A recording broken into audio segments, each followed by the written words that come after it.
வணக்கம் நண்பர்களே. தமிழ்நாட்டுக்கு வந்த மோடியை எடப்பாடி சந்திப்பாரா அப்படிங்கிற சந்தேகம் இருந்துச்சு. சந்திச்சிட்டாரு. சந்திக்காம போக முடியுமா? ஒரு வேளை சந்திக்காம போயிருந்தா எடப்பாடி தனி வழியில போறாரு அப்படின்னு தெரிஞ்சிரும்ல. அதுக்காக நேரம் கேட்டு திரு மோடியை திரு எடப்பாடி சந்திச்சார். சந்திக்கும் போது அழகா ஒரு சிரிப்பை சிரிச்சாரு. அதன் பின்னணி என்ன தெரியுமா? அதன் ரகசியம் என்ன தெரியுமா? ஏன்பா ஒருத்தர் சிரிச்சா அதுல பின்னணி ரகசியமாவா பாப்பீங்க? என்ன ஆளுங்கப்பா அப்படின்னு நீங்க சொல்றீங்க.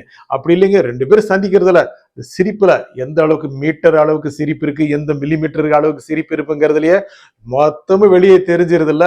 எடப்பாடி ஒரு அளவுக்கு தாங்க வெளிக்காட்டுறாரு. அந்த சந்திப்புல என்ன எடப்பாடி சொல்ல நினைச்சாருன்னு அவருடைய முகத்திலிருந்து பாடி லாங்குவேஜ் தெரியுது. அப்படின்னா நம்ம பிஜேபி அதிமுக ஒரே அணியில் இருப்போம். இப்படி சொல்லக்கூடாதோ, பிஜேபி அதிமுக ஒரே அணியில் இருப்போம் அப்படிங்கிறத சொல்ற மாதிரி சொல்லிட்டார். அப்போனா எண்டுல கட் பண்ணி விட்டுருவீங்களா அப்படின்னு மோடி கேட்கிற மாதிரி நமக்கு தோணும். ஆனா அப்படி எல்லாம் கேட்கல. அவ்வளவு சீக்கிரம் கட் பண்ணி விட பாப்பாங்களா? மாட்டாங்கல்ல.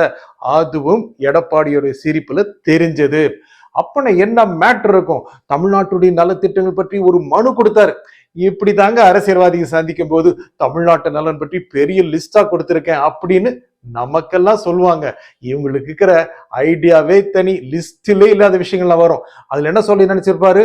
ஓபிஎஸ் எடப்பாடிக்கு நெருக்கமா வருவாரா, எடப்பாடி அணில ஓபிஎஸ் வருவாரா, டிடிவி வருவாரா அப்படிங்கிற கேள்வி இருக்குல்ல. அதையும் ஓரளவு கம்யூனிகேட் பண்ணி விட்டுருப்பாருங்க எடப்பாடி. எவ்வளவு பெரிய ஆளு, எத்தனை பேரை பார்த்துட்டு வந்திருக்கிறாரு. அடிமட்டத்திலிருந்து மேல வந்தவர் இல்ல, எல்லா நுணுக்கங்களையும் தெரிஞ்சவர். பல்ஸ் நல்லா பார்த்து வச்சிருக்கிறாங்க.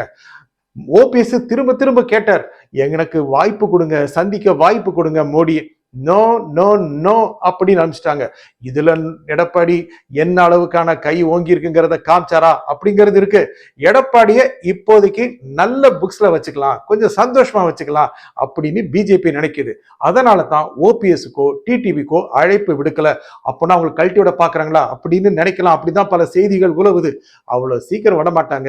நம்ம ஓபிஎஸ் பிஜேபிக்கு எவ்வளோ விசுவாசமா இருக்கிறாரு. அவ்வளவு சீக்கிரமா டக்குன்னு கட் பண்ணி அனுப்பிடுவாங்களா? மாட்டாங்க.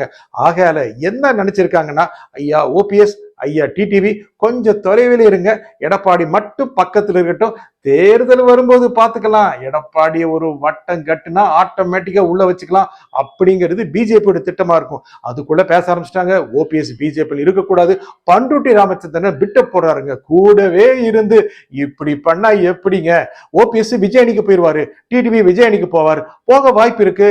விஜய் ஒரு தனி அணி அமைச்சு ஆட்சிக்கு வருங்கிற ஆசையில் இருக்கிறாரு. ஏற்கனவே தென் மாவட்டங்கள்ல அவருக்கு கொஞ்சம் செல்வாக்கு குறைவோ அப்படிங்கிற சந்தேகம் இருக்கு. இந்த நிலைமையில ஓபிஎஸும் டிடிவி வந்தா நம்ம தளபதி விஜய்க்கு ஒரு லாபம் தான். ஆனா அதுக்காக அவங்க போயிருவாங்களா? பிஜேபி அவ்வளவு சீக்கிரம் விட்டுருமா? விடாதில்ல. எல்லாம் ஒரு கணக்கு இருக்குங்க. இப்போதைக்கு வெளியே இருங்க, அப்புறம் பார்த்துக்கலாம். இதுவும் எடப்பாடிக்கு தெரியுங்க. அதைத்தான் இந்த சிரிப்புல காமிச்சாருங்க. அப்போனா என்ன பண்ணுவாரு? உங்களுக்கு சீட்டு தரேன் பிஜேபி, நீங்க கொடுத்துருங்க அப்படின்னு நினைப்பாரா? அவர்கள் போட்டியிடுகின்ற இடங்கள்ல ஓபிஎஸ்ஓ டிடிவியோ பாஜக அணில அதிமுக அணியில் இருந்து போட்டியிடுற இடங்களுக்கு போய் பிரச்சாரம் செய்வாரா? அந்த தர்ம சங்கடத்தை எல்லாம் எடப்பாடி காமிக்க மாட்டாருங்க. அவரு பிரச்சார பயணம் போனாரு, கூட்டம் பயங்கரமா கூடிச்சு. கூட்டி வந்த கூட்டம் தான், எந்த கட்சி தான் கூட்டத்தை கூட்டி வர்றதில்ல. இருந்தாலும் அவ்வளவு கூட்டம் கூடுதல, அது அவர் கெத்தா காமிக்கிறாருல. எல்லா மாவட்டங்களையும் தனக்கு நல்ல செல்வாக்கு இருக்குங்கிறத அழகா காமிச்சிட்டாரு.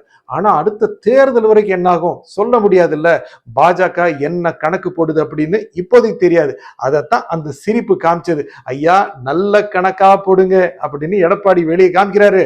மோடியும் எத்தனை கணக்கு போட்டிருப்போம், உங்க கணக்கையும் நல்ல கணக்கா தான் போடுவோம் அப்படிங்கிறதையும் காமிச்சிட்டாரு. தேர்தல் வரும்போது இந்த அரசியல்வாதி எல்லாம் என்ன கணக்கு போடுறாங்கன்னு நமக்கு நல்லாவே தெரியும். இன்னும் 2-3 மாசத்துல மொத்த கணக்குக்கும் விட தெரிஞ்சிருங்க. நன்றி, வணக்கம்.